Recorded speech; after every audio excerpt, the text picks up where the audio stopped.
In the wake of the Vietnam War, thousands of soldiers returned home without knowing the children they left behind. Half a century later, most still have no answers.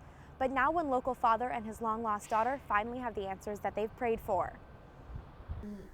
I asked myself, who's my mother? Who's my father? Why they left me? Lynn Hugill grew up in the rubble of post-war Vietnam.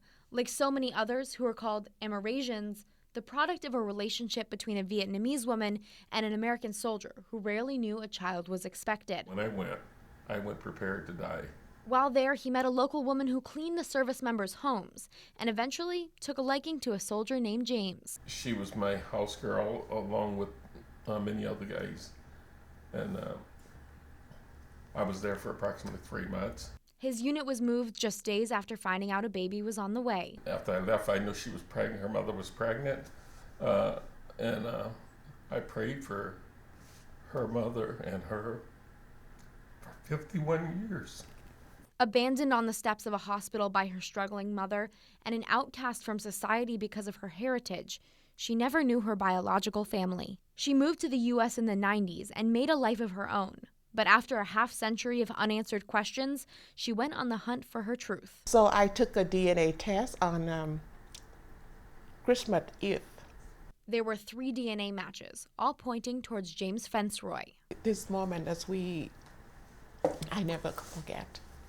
On her 50th birthday in February, Lynn got a call that would change her life. I called her and I sing, "Happy birthday to you."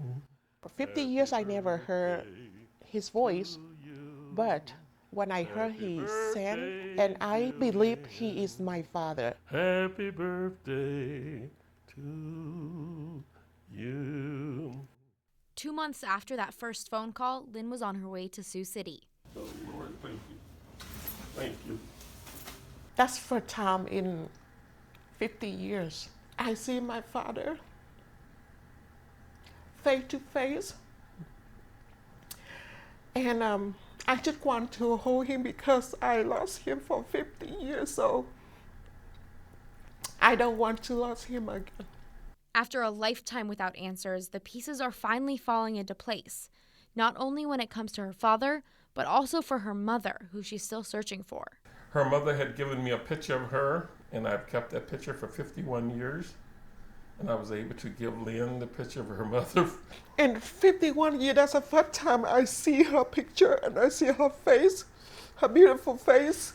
Together at last, they have found many of the missing pieces. I knew I had a child there, and I didn't know how to go by finding my child, not really, but I prayed God would take care of her.